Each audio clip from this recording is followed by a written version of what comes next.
And I suppose the whole sum of really what I'm going to talk about could be summarised in this paragraph, really. Until we've got democratic schools built upon democratic relationships, we'll never have fully engaged students.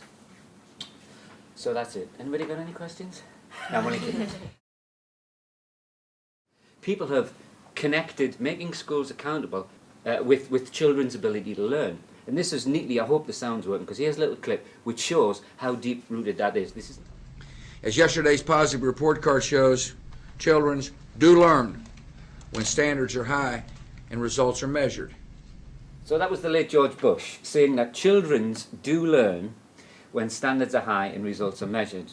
Well, first of all, there was a grammatical error in that, which I'm sure you picked up on. But what I found interesting is that everybody laughed because, you know, he was always gobbling his words.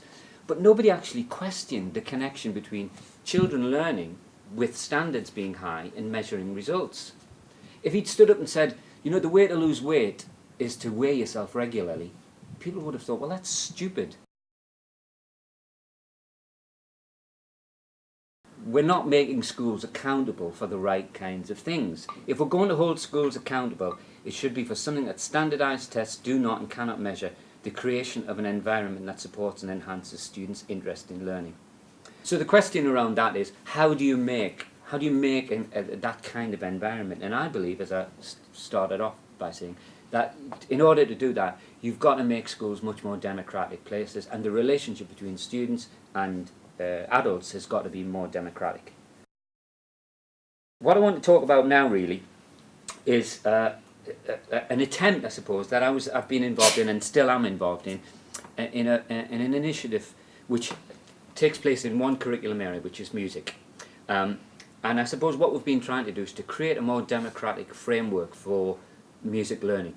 It's currently happening in about 1,000 of England's secondary schools, so it's about 1 in 3.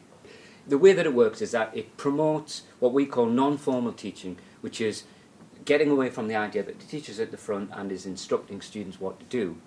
Students and staff choose the content that they're going to be working on jointly. Students have opportunities to teach themselves, as I said, but when staff intervene, it's to coach and not to instruct. And then the staff are no longer the experts. They learn alongside the students. So when we first started to introduce this, as you can imagine, the staff who were involved, teachers, were really kind of quite frightened about the whole experience, because what we were saying was, you work from the students' own interest. So if they want to bring in a piece of music, you then help them to make that piece of music themselves. And they were saying things like, well, I don't know anything about hip-hop. And we were saying things like, well, you don't need to know anything about hip-hop. Just help them. You're a musician. You'll be able to help them. So it seems to be working in terms of not just appealing to the students, but also appealing to the staff. And the thing that the staff always say is, it changes their relationship with the students. But the big question that we always get is, but are they learning? Are they really engaged? Or is this, some people say, it's just glorified babysitting, you know, you're just letting them do what they want. I'm just going to play you a little clip, because we did lots of research on this, and you can actually hear a 40-minute lesson cut right down into just a couple of minutes. What happens is, these students didn't know that we were recording what they were doing, and they'd chosen to do a Coldplay song. So what you hear is them trying to get as close as they can to the Coldplay, and it's every 10 minutes or so, just a few clips. What you don't hear is the teacher coming in every now and again and saying, do you need any help? Are you stuck with anything? Now, the question that I'd ask is, are they engaged and are they learning? But I've got to learn where I stop then. But where do I stop? I start here.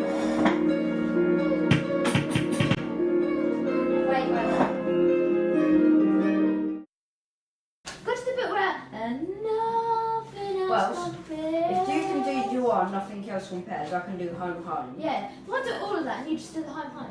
No. Yeah, because you can't sing. Shut up. Apart from that bit, it's just deep voice. Yeah, but it's actually two people sing this. Yeah, that part. Yeah. That part. But start again. No. No, it should be.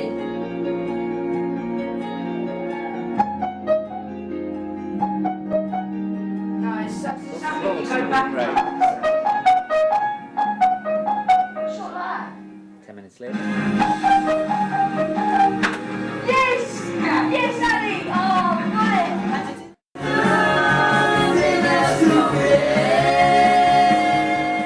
So that's just a very quick snapshot of what can happen. Now, I don't know what you think, but it seems to me to go from in 40 minutes not knowing how to play that song to getting, you know, a reasonable way along the line is pretty impressive. So I would argue that they are engaged, and I think one of the reasons that they're engaged is that the principle of democratic schooling is kicked in. Now, I know that you're hearing from lots and lots of experts. I certainly wouldn't call myself that, but I would call this man one, and I would encourage you to try and dig out his reading. And he had three principles of learning, really. First one is nothing can be taught. He's right. You know, you can't make anyone learn anything, any more than you can force a plant to grow. But his second one is that the mind's got to be consulted in its own growth. Now, the way I interpret that is that if young people are actually consulted into how they choose to learn, what they want to learn about, then they're going to have a lot more vested interest in the process. And that's what we do in Musical Futures. Students work on not just what they're going to do, but the way in which they're going to learn it, and more importantly, they set the targets for themselves. They usually set much higher targets than the teachers would do if they were allowed to do it for them. And then the third one, which was work from the near to the far. Aurobindo believed that people, young people as well as old people, were just naturally curious and they wanted to learn.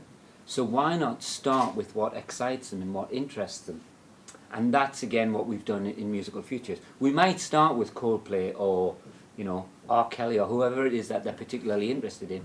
But by the end of the year, we've got these students playing classical music. And the interesting thing is, they'll do it. If you'd started off at the year and said playing classical music, no way would they do it. They just wouldn't do it because they hate it.